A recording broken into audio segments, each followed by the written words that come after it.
নিজের শরীরের দিকে তাকান।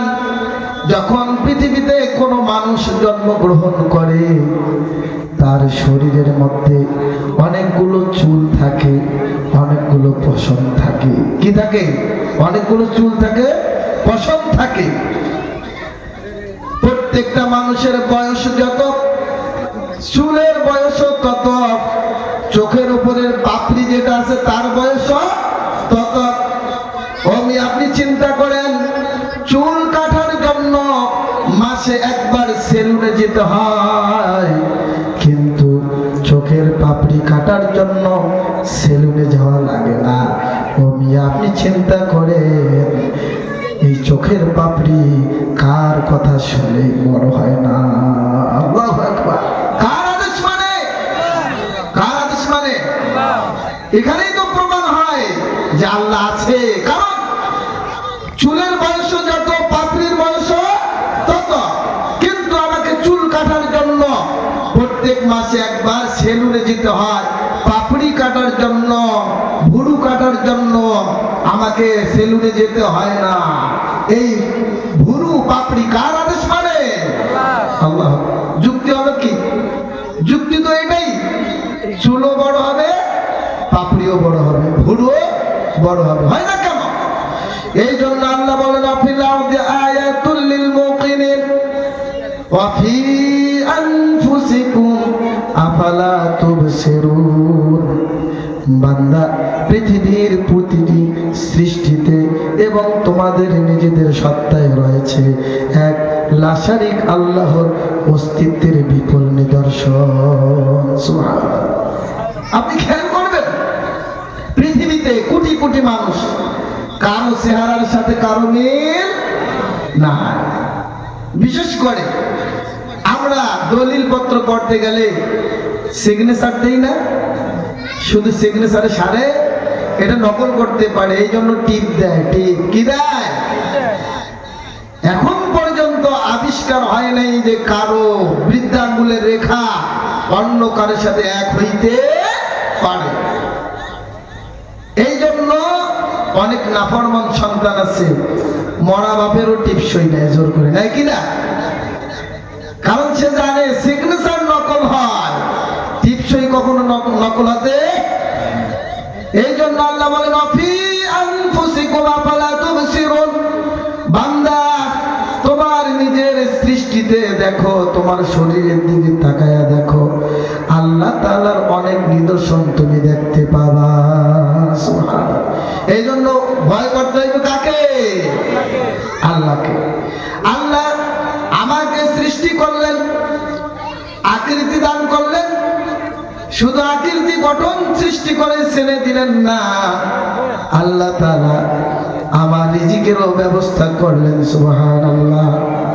তিনি আমাকে না খাওয়াইয়া মারেন না। আল্লাহ সূরাতুল আখিরার মধ্যে বলেন, বান্দা কেন তুমি আমাকে ভয় করবে, আমার গোলামি করবে? শোনো, আবার আইতুম মা তাহরুসুন। বান্দা, জমিনে যে তুমি বীজ বপন করো, এ ব্যাপারে কখনো ভেবে দেখেছো কি? আনতুম তাজরাউনাহু আম নাহনুজ জারিউন। এই বীজ থেকে আমি ফসল উৎপন্ন করি না তুমি উৎপন্ন করো? আল্লাহু আকবার। আল্লাহর প্রশ্ন বুঝছেন আপনারা? আমার কথা বুঝেন? বুঝেন? আল্লাহ বলেন, বান্দা তুমি যে জমিনে বীজ বপন করো, সে ব্যাপারে কখনো চিন্তা করে দেখেছো কি? আনতুম তাজরাউনাহু আম নাহনুজ জারিউন। আমি আল্লাহ তাকে উৎপন্ন করি, ফসল ফলাই না তুমি উৎপন্ন করো। লাউ নাশাউ লাজআলনাহু হুতামান ফাযালতুম তাফাক্কাহুন।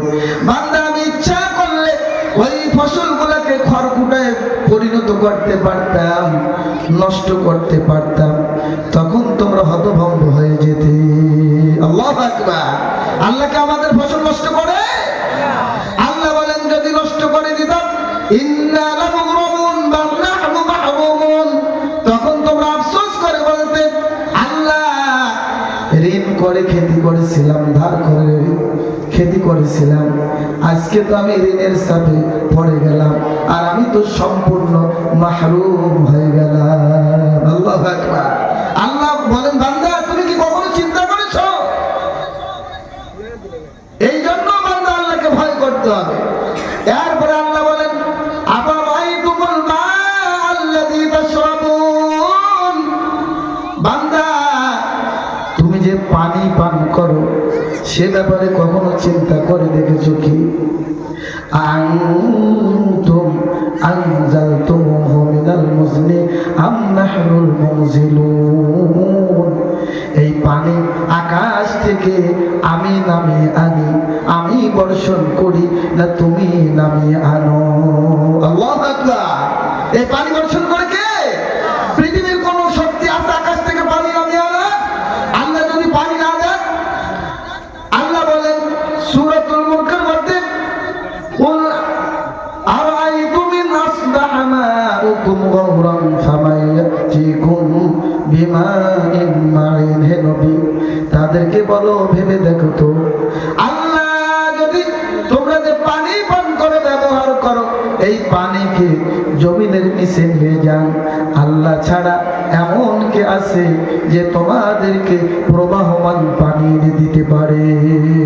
আল্লাহু আকবার। আর কেউ আছে? আল্লাহ এই জন্য বলেন, বান্দা তুমি যে পানি পান করে এই পানি সম্পর্কে কখনো ভেবে দেখেছো কি? এরপরে বলেন, লাউ নাশাউ জাআলনাহু উজাজান ফালাউলা তাশকুরুন, আমি ইচ্ছা করলে এই পানিগুলোকে লবণাক্ত করে দিতে পারতাম, কিন্তু আমি আল্লাহ লবণাক্ত করি না। আল্লাহু আকবার। পানি যদি লবণাক্ত হইতো খাইতে পারতেন, ব্যবহার করতে পারতেন? কক্সবাজার গেছেন, সেন্ট মার্টিন গেছেন, সাগরে পানি আছে কিন্তু ব্যবহারের উপযুক্ত নয়, লবণাক্ত। কি? আল্লাহু আকবার। এই জন্য শুকরিয়া আদায় করতে হবে কার? ভয় করতে হবে কাকে? আল্লাহ বলেন, আফারাআইতুমুন নার আল্লাতী তুরুন, বান্দা তুমি আমাকে কেন ভয় করবে? শোনো, তোমরা যে আগুন প্রজ্বলিত করো, আগুন দ্বারা রান্না বান্নার কাজ করো, কলকারখানার কাজ কাম করো, এই আগুন সম্পর্কে কখনো ভেবে দেখেছো কি? আনতুম আনশাতুম শাজারাতাহা আম নাহনুল মুনশিউন, এই আগুন জ্বালানোর উপকরণ গাছ, পেট্রোল, তেল, এইগুলা কি তোমরা সৃষ্টি করেছো না আমি আল্লাহ সৃষ্টি করেছি? আল্লাহু আকবার। তাহলে আল্লাহ আমাদেরকে সৃষ্টি করলেন, জীবন উপকরণও দান করলেন, সেই আল্লাহকে ভয় করতে হবে না? অবশ্যই সে আল্লাহকে ভয় করতে হবে, তার শুকরিয়া আদায় করতে হবে, তাকেই সিজদা করতে হবে, তার কাছেই চাইতে হবে, তাকে সারা পৃথিবীর আর কারো কাছে চাওয়া যাবে না।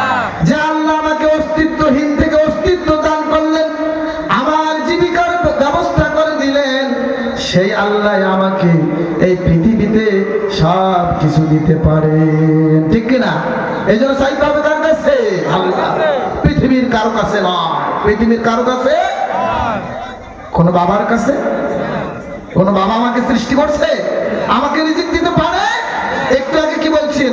কি বলছে? আল্লাহ যদি পানি বন্ধ করে দেন, কেউ কি পানি এনে দিতে পারবে? তাহলে কার কাছে যাও, কাকে সিজদা করো? আল্লাহ। দুই নম্বর কথা হলো, আপনি আমি কেন আল্লাহকে ভয় করব? আল্লাহ বলেন, মালিকি ইয়াউমিদ্দিন, তিনি হলেন বিচার দিবসের মালিক। কিয়ামতের দিন প্রত্যেক মানুষের বিপক্ষে কয়জন সাক্ষী দাঁড়াবে? কোরআন থেকে শুনে সূরাতুজ জিলজালের মধ্যে আল্লাহ বলেন, ইয়াউমাইদিন তুহাদ্দিসু আখবারাহা, যেদিন জমিন তার ভিতরকার সমস্ত সংবাদ প্রকাশ করে দিবে। আবু হুরায়রা রাদিয়াল্লাহু তাআলা থেকে বর্ণিত, তিনি বলেন, রাসূলুল্লাহ সাল্লাল্লাহু আলাইহি ওয়াসাল্লাম যখন এই আয়াত তেলাওয়াত করলেন, সাহাবীদেরকে বললেন, হে আমার সাহাবীরা, তোমরা কি জানো জমিন কি সংবাদ প্রকাশ করে দিবে? সাহাবীরা বললেন, আল্লাহ এবং তার রাসূলই ভালো জানে। রাসূলুল্লাহ সাল্লাল্লাহু বলবে তোমার বান্দা আল্লাহ অমুক জায়গায় অমুক সময় অমুক অমুক কাজ করেছে, আমি তার বিপক্ষে সাক্ষ্য দিলাম, আল্লাহ তার বিরুদ্ধে আমার সাক্ষী আপনি কবুল করেন, গ্রহণ করেন। আল্লাহু আকবার। জমিন কি করবে? সাক্ষী দিবে। এই জমিনের উপর আজকা যত রকম অপরাধ আছে সব হচ্ছে, ঠিক কিনা? নাচ গান, এই দেখছেন বাজায় কি বাজায় না? বাজায় কি বাজায় না? যত রকম অপরাধ আছে সব করে, যত রকমের বেহায়াপনা আছে সব করে, যত রকমের অশ্লীল কাজ আছে সব করে। জমিন সাক্ষ্য দিবে না? রাসূলুল্লাহ সাল্লাল্লাহু আলাইহি ওয়াসাল্লাম বলেছেন, আল হায়াউ শুবাতুম মিনাল ঈমান, লজ্জা ঈমানের। রাসূলুল্লাহ সাল্লাল্লাহু আলাইহি ওয়াসাল্লাম বলেছেন, লজ্জা আর ঈমান পাশাপাশি থাকে। যার লজ্জা আছে তার ঈমান আছে, যার লজ্জা নাই তার ঈমান নাই। এখন আমাদের লজ্জা আছে কিনা দেখেন, বিয়ার অনুষ্ঠানে গান বাজনা হয় কি হয় না? মেয়ে আনি নাচায় কি নাচায় না? আপনারা হয়তো নাচান না, অনেক জায়গায় করে। গায়ে হলুদ হয় কি হয় না? গায়ে হলুদের মধ্যে মেয়েটাকে পর পুরুষে হাত দিয়ে হলুদ মাখায় কি মাখায় না? আচ্ছা, আপনি গায়ে হলুদ করেন কাকে খুশি করার জন্য? আপনি নাচ গান করেন কাকে খুশি করার জন্য? এই অশ্লীল কাজ যেগুলো করেন কাকে খুশি করার জন্য? মানসে কি কইবে? কি মানসে কি কইবে? রাসূলুল্লাহ সাল্লাল্লাহু আলাইহি ওয়াসাল্লাম বলেন, চোখের দেখা হলো জেনা, চোখ দিয়ে যদি কেউ কুদৃষ্টি দিয়ে তাকায় জেনার গুনাহ হবে। কেউ দিয়ে কান দিয়ে যদি খারাপ কথা শুনে, অনেক পোলাপান আছে রাতের বেলা শুয়া শুয়া ইউটিউব থেকে খারাপ খারাপ ছোটি কথাবার্তা শোনে, এটাতে জেনার গুনাহ হবে। কেউ যদি হাত দিয়ে কোনো নারীকে ধরে, এটাও জেনার গুনাহ হবে, পর নারীকে। কেউ যদি পা দিয়ে ওই কোনো জেনার কাজের মধ্যে অগ্রসর হয়, এটাও জেনার গুনাহ হবে। কেউ যদি মনে মনে কোনো নারীকে নিয়ে কুমন্ত্রণা করে, কুপ্রস্তাব নিয়ে চিন্তা ভাবনা করে, সেটাও জেনার গুনাহ হবে। সেটাও কি? ইসলাম এত সহজ? বিয়ার অনুষ্ঠানগুলোতে বেশি পাপ হয়, অথচ ইমাম সাহেব গিয়ে যখন বিয়ার অনুষ্ঠানে খুতবা পড়ে, খুতবার মধ্যে কয়টা আয়াত পড়ে? তিনটা। তিনটাতে বলা হয়েছে, ইয়া আইয়ুহাল্লাযীনা আমানুত্তাকুল্লাহ, আল্লাহকে ভয় করো। ইয়া আইয়ুহান নাসু তাকু, আল্লাহকে ভয় করো। ইয়া আইয়ুহাল্লাযীনা আমানুত্তাকুল্লাহ, আল্লাহকে ভয় করো। কাকে ভয় করার কথা বলা হয়েছে?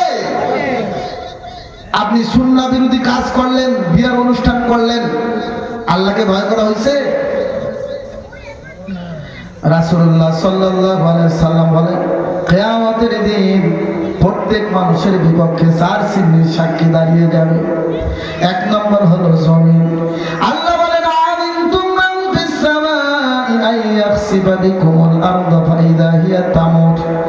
তোমরা কি আসমানওয়ালার কাছ থেকে নিশ্চিত হয়ে গেছো যে জমিন তোমাদের পাপের কারণে তোমাদেরকে ধসিয়ে দিবেন না? আল্লাহ কি ধসিয়ে দিতে পারেন না? পারে না? এই চোখ দিয়ে যে গুনাহ করি, আল্লাহ ইচ্ছা করলে আমাদের চোখগুলা অন্ধ করে দিতে পারে। রাতের বেলা শুয়া শুয়া মোবাইলে যে ল্যাংটা সিনেমা চাই, আল্লাহ ইচ্ছা করলে চোখগুলোকে অন্ধ করে দিতে পারে। কোথায় আছে জানেন?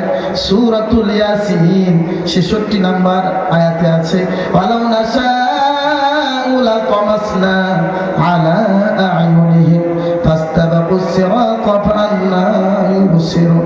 বান্দা, আমি যে তোমাকে চোখ দিয়েছি, এই চোখ দিয়ে যখন তুমি পাপ কর্ম করো, আমি আল্লাহ ইচ্ছা করলে তোমার চোখকে অন্ধ করে দিতে পারতাম। তখন তুমি পথের দিকে চলতে চাইলে কেমন করে দেখতে পেতে? যে হাত দিয়ে তুমি পরনারীকে স্পর্শ করো, সুদের টাকা নাও, ঘুষের টাকা নাও, মানুষের আইল কাটো, অতিরিক্ত জুলুম করো। আমি আল্লাহ বলেন, ওয়ালাউ নাশাউ লামাসাখনাহু আলা মাকানাতিহিম ফামাস্তাতাউ মুদিয়্যান ওয়ালা ইয়ারজিউন। বান্দা, ইচ্ছা করলে আমি তোমাকে পঙ্গু করে দিতে পারতাম, প্যারালাইসিস করে দিতে পারতাম।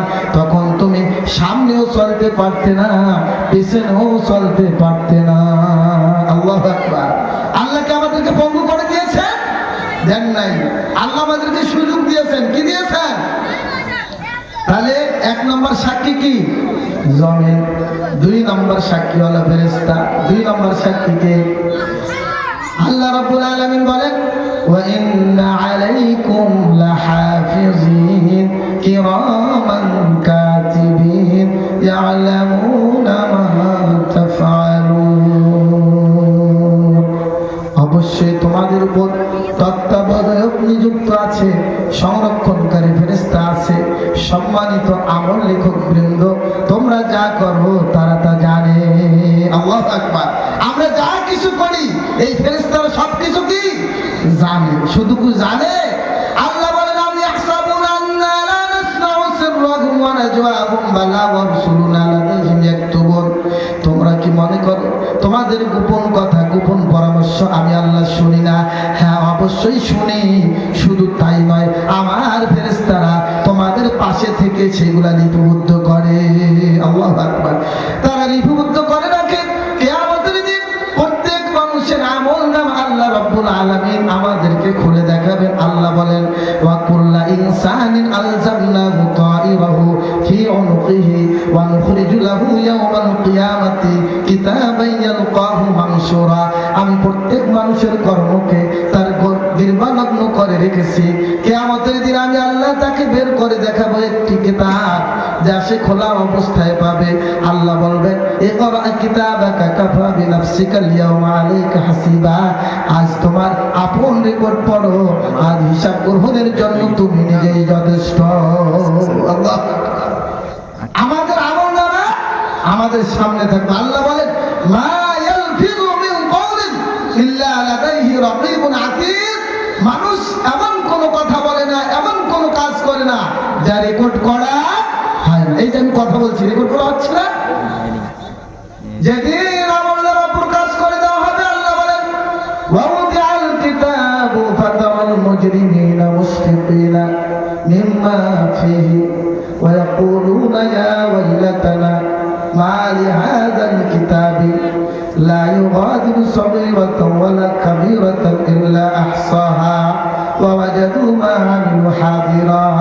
আল্লাহ রাব্বুল আলামিন বলেন আমলনামা যখন মানুষের সামনে রাখা হবে, ওই সময় অপরাধীরা আতঙ্কগ্রস্ত হয়ে যাবে, ভয় পেতে থাকবে, ভয়ে থরথর করে কাঁপতে থাকবে আর বলতে থাকবে হায় এ কেমন আমলনামা, এই যে ছোট বড় কোনো কিছুই বাদ দেয় নাই। রাতের বেলা অন্ধকার রাত্রিতে খাটের মধ্যে শুয়ে কম্বল মোড়া দিয়া মোবাইলের মধ্যে যে অশ্লীল সিনেমা দেখছি সেটাও এখানে লিপিবদ্ধ আছে। যুবক ভাইয়েরা রাতের অন্ধকারে মানুষের ডাব চুরি করে কোন এক সিবার মধ্যে গিয়া খাইছে, সেটাও দেখবে এখানে লিপিবদ্ধ আছে। কোন পরনারীর সাথে খারাপ সম্পর্ক ছিল, কেউ দেখে নাই, সেটাও সে এখানে লিপিবদ্ধ দেখবে আর আফসোস করতে থাকবে হায় এ কেমন আমলনামা, এই যে ছোট বড় কোনো কিছুই বাদ দেয় নাই। আল্লাহু আকবার। তাই দুই নম্বর সাক্ষী কে? ফেরেশতা। দুই নম্বর সাক্ষী কে? এক নম্বর সাক্ষী কে? জমিন। এক নম্বর সাক্ষী কে? দুই নম্বর সাক্ষী কে? তিন নম্বর সাক্ষী হচ্ছে আমি নিজে, আমার শরীরের অঙ্গ প্রত্যঙ্গ। সূরা ইয়াসিনের মধ্যে আল্লাহ বলেন আল ইয়াউমা নাখতিমু আলা আফওয়াহিহিম ওয়া তুকাল্লিমুনা আইদিহিম ওয়া তাশহাদু আরজুলুহুম বিমা কানু ইয়াকসিবুন। সেই দিন আমি আল্লাহ প্রত্যেক মানুষের অর্থাৎ অপরাধীদের মুখের মধ্যে মোহর এঁটে দিব, সেলাই করে দিব, কথা বলতে পারবে না। তার হাত আমার সাথে কথা বলবে আর তার পা তার কৃতকর্ম সম্পর্কে সাক্ষ্য দিবে। আল্লাহ বলেন হাত্তা ইযা মা জাউহা শাহিদা আলাইহিম সামউহুম ওয়া আবসারুহুম ওয়া জুলুদুহুম বিমা কানু ইয়ামালুন।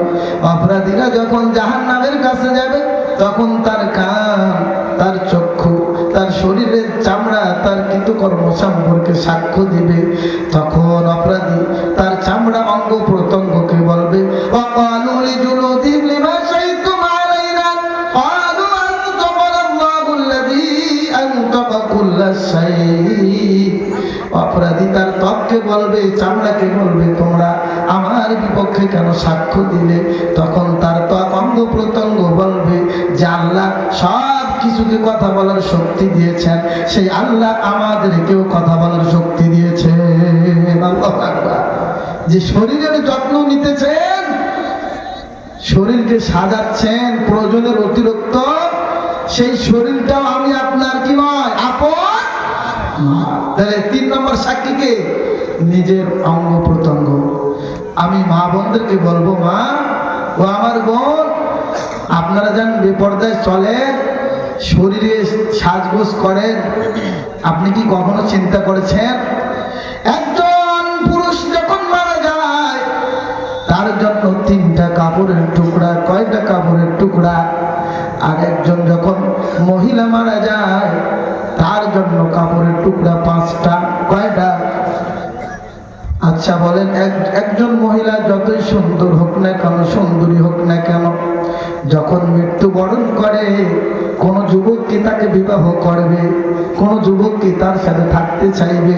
কোটি টাকা দিলেও তার কাছে আসতে চাইবে না, বরং ভয় পাবে, ঠিক কিনা? কেন? সে লাশ, তার কোনো মূল্য নাই, ঠিক কিনা?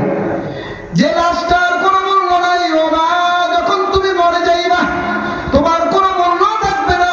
ও আমার বোন, যখন তুমি মৃত্যুর মুখে পতিত হইবা তোমার কোনো মূল্য থাকবে না, দাম থাকবে না, তুমি হইবা মূল্যহীন।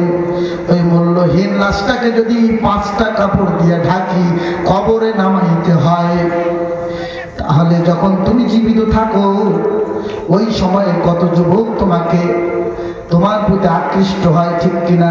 সৌন্দর্যের প্রশংসা করে। ও মা, মৃত্যু লাশটার যদি কোনো মূল্য না থাকে 5টা কাপড় দিয়ে ঢাকতে হয়, তাহলে তুমি যখন জীবিত তুমি কয়টা কাপড় দিয়ে তোমাকে আবৃত করা উচিত, ঠিক কিনা? আমার কথা বুঝেন নাই? মরা লাশকে যদি, মরা মা বোনকে যদি 5 কাপড় দেওয়া লাগে, যার কোনো মূল্য নাই, কোনো যুবক তাকে বিবাহ করবে না। ও মা, ও বোন, কেমনে তুমি বিপর্যয় পৃথিবীতে চলো? চিন্তা করো। কারো কবরে কেউ যাবে? মৃত্যুকে কেউ আটকিয়ে রাখতে পারবে? সূরা ওয়াকিয়ার মধ্যে আল্লাহ বলেন, ফালাউলা ইযা বালাগাতিল হুলকুম, যখন তোমাদের কারো মৃত্যু উপস্থিত হয়, ওয়া আনতুম হিনা ইযিন তানজুরুন, তখন তোমরা তাকিয়ে থাকো। যদি তুমি বাড়িতে থাকো, তোমার আপনজন, মা বাবা, আত্মীয় স্বজন সবাই তাকিয়ে থাকে। মৃত্যুর সময় যখন এসে যায়, যদি তুমি হাসপাতালে থাকো, আইসিইউতে থাকো, তখন ডাক্তাররা সেখানে থাকে, তাকিয়ে থাকে। তোমার নিঃশ্বাসটা যায় আর আসে, তোমার দমটা যায় আর আসে, কেউ তোমাকে কিছু করতে পারে না। আল্লাহ বলেন, ফালাউলা ইযা বালাগাতিল হুলকুম, ও বান্দা, তুমি পৃথিবীর যাদেরকে খুশি করার জন্য আজকে তুমি হালাল হারামের বাছাই করতেছ না, পাপ কাজে লিপ্ত আছো, মানুষকে ঠকাইতেছ, দুর্নীতি করতেছ, মিথ্যা কথা কইয়া ব্যবসা করতেছ, তুমি কি কখনো চিন্তা করতেছ ওই সময় কেউ তোমার উপকার করতে পারবে না? আল্লাহ বলেন, রাহমা করবু ইলাইহি মিনকুম ওয়ালাকিন লা তুবসিরুন, ডাক্তার, কবিরাজ, তোমার আপনজন, আব্বা মা, পাড়া প্রতিবেশী যারা আছে, তাদের থেকে আমি আল্লাহ তোমার নিকটে থাকি, কিন্তু কেউ আমাকে দেখতে পারে না। সুবহানাল্লাহ। উপস্থিত থাকে কে? আল্লাহ রহমতের ফেরেশতা পাঠান যদি ইমানদার হয়, জান্নাত থেকে ফেরেশতা পাঠিয়ে দেন জান্নাতি পোশাক নিয়ে, আর যদি বেঈমান হয় জাহান্নামী ফেরেশতা পাঠিয়ে দেন।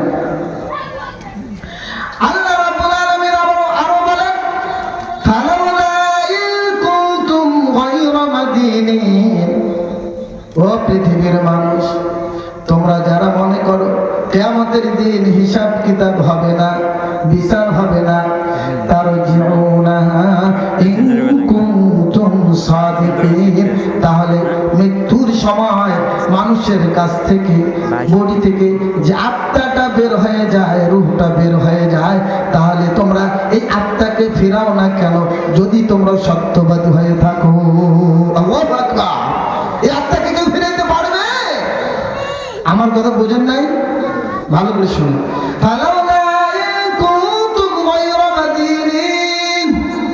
তোমরা যারা বলো হিসাব হবে না, বিচার হবে না, আল্লাহর কাছে উঠতে হবে না, তার জিউনা ইন কুনতুম সাদিকিন, মৃত্যুর সময় যে আত্মাটা বের হয়ে যায়, তোমরা যদি সত্যবাদী হও তাহলে আত্মাটা ফিরাও না কেন? আল্লাহ, কে পারবে? কোন ডাক্তার পারবে? কোন বিজ্ঞান পারবে? আল্লাহ বলেন বান্দা তাহলে সোজা হইয়া যাও, মৃত্যুর আগে সোজা হইতে হবে। কারণ কবি বলেন এই মহানগরে চিকিৎসক নাই, নাই সে ঔষধ জগতে, খুঁজিয়া কাতর হইলে কি হবে, পারবে না তাহাকে ফেরাতে। মরণ থেকে যতই পালাও তুমি, মরণ তোমায় লইবে ঘিরি, যদিও সুদূর আকাশ পানে লুকাও সেথায় লাগাইয়া সিঁড়ি। মরণ থেকে কেউ বাঁচতে পারবে? 1 নম্বর সাক্ষী জমি, 2 নম্বর ফেরেশতা, 3 নম্বর নিজের বডি, 4 নম্বর আল্লাহ নিজেই। 4 নম্বর কি? আল্লাহ বলেন ইন্নাল্লাহা লা ইয়াখফা আলাইহি শাইউন ফিল আরদি ওয়ালা ফিস সামা, আসমান ও জমিনের কোন কিছুই আল্লাহর কাছে অজানা নয়, গোপন নয়। আল্লাহু আকবার। আল্লাহ বলেন কুলিন তুখফু মা ফি সুদুরিকুম আও তুবদুহু ইয়ালামুহুল্লাহু ওয়া ইয়ালামু মা ফিস সামাওয়াতি ওয়া মা ফিল আরদ। হে নবী, আপনি বলে দেন তোমরা তোমাদের কথা গোপন করো অথবা প্রকাশ করো, আমি আল্লাহ সবই জানি। শুধু তাই নয়, আসমান ও জমিনে যা কিছু আছে আমি আল্লাহ সব কিছু জানি। আল্লাহু আকবার।